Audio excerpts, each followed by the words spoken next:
আল্লাহ বলেছেন এটা মেয়ে, যার গর্ভে থেকে মেয়ে সন্তান জন্ম হয়, তার আল্লাহ বলেন যে সেই বাড়ির মধ্যে যেন আল্লাহর রহমত বর্ষিত হলো। তো কান্না করছো কেন বলো? কি কারণে চোখের জল তোমার বের হয় বলো? আল্লাহ আল্লাহ বাবা আমার। তখন হুজুর আবু সালিমের কথা শুনে তখন সেই মহিলাটি উঠে বলেন, ওগো হুজুর, আমার চোখের জল এই জন্য বের হয়, এই জন্য আমার চোখের জল বের হয়। বলে কেন?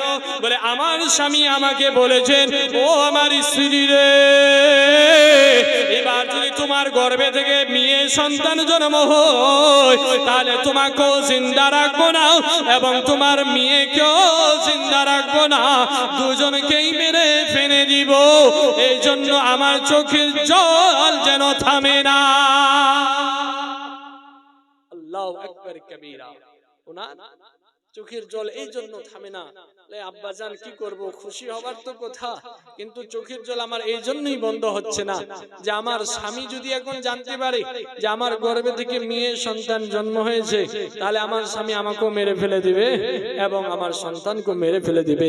এটা কেমন ইনসাফ বলেন হুজুর?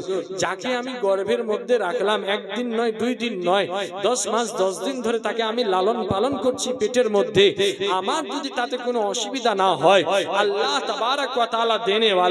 এখানে তো আমরা আর সন্তানকে চেঞ্জ করতে পারি না, পরিবর্তন করতে পারি না, এটা তো আল্লাহ তাবারক ওয়া তাআলারই দান।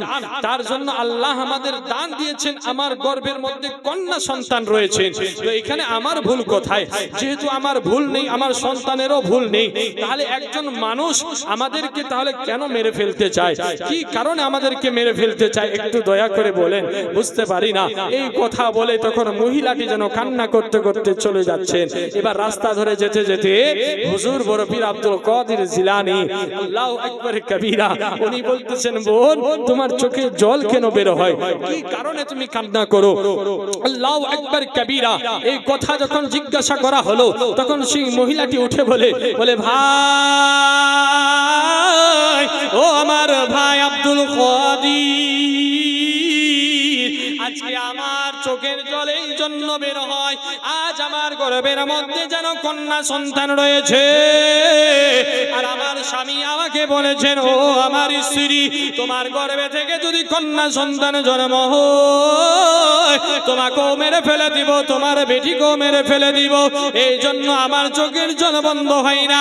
আপনার আব্বাকে জিজ্ঞাসা করলাম, আপনার আব্বা বলিল যে আমার গর্ভের মধ্যে ছেলে সন্তান নয়, মেয়ে সন্তান জন্ম হয়, মেয়ে সন্তান লালন পালন হচ্ছে, এই জন্য চোখের জল বন্ধ হয়। হুজুর বড় পীর আব্দুল কাদের জিলানী তখন উঠে বলে,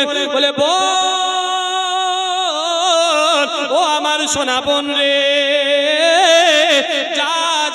যাও তাড়াতাড়ি করে যাও, আমার বাবার কাছে আবার তুমি ফিরে যাও।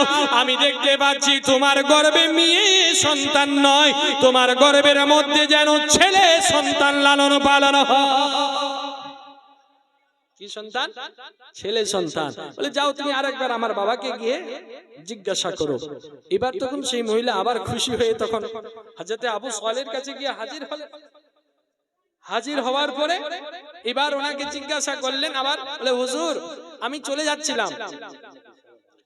যাচ্ছিলাম, তো আপনার ছেলে আমাকে এরকম বলল, একটু দয়া করে আরেকবার দেখেন না আমার গর্ভে ছেলে আছে কি মেয়ে আছে।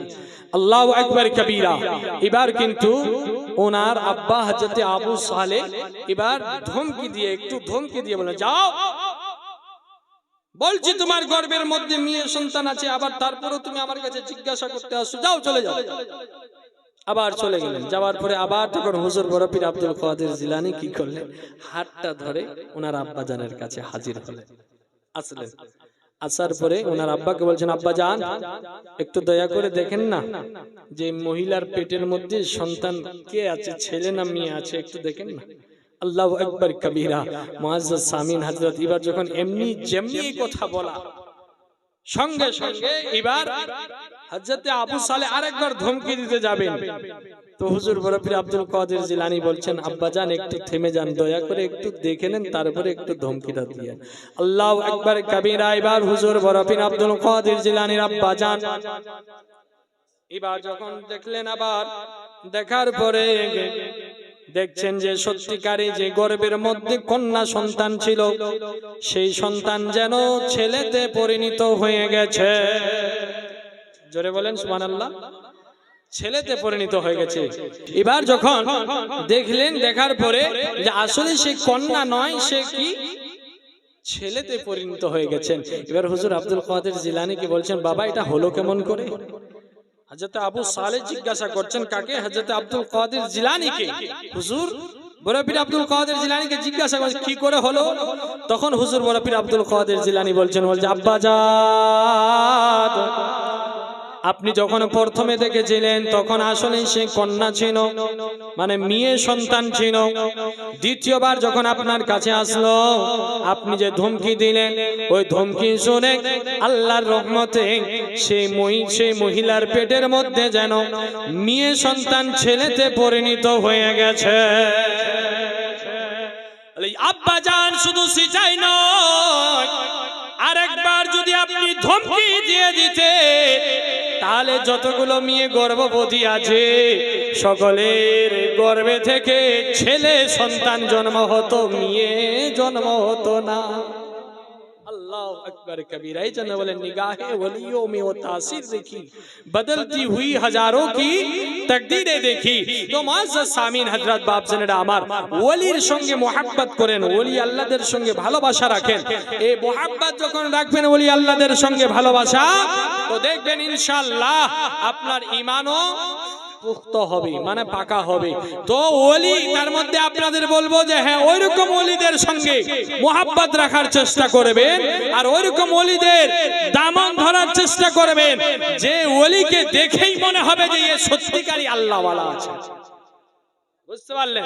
যে ওলিকে দেখেই মনে হবে যে সত্যিকারী আল্লাহওয়ালা আছেন। তো মুআজ্জাজ সামিন হযরত বাপ জানেরা আমার ভাই বেরাদারেরা, আজ আমরা এখানে সবাই যে হাজির হয়েছি, আজকে ওলির মোহাব্বত রাসূল করিম সাল্লাল্লাহু তাআলা আলাইহি ওয়াসাল্লামের ভালোবাসা নিয়ে এখানে উপস্থিত হয়েছি, হাজির হয়েছি। আল্লাহর ভয় আমাদের দিলের মধ্যে রয়েছে।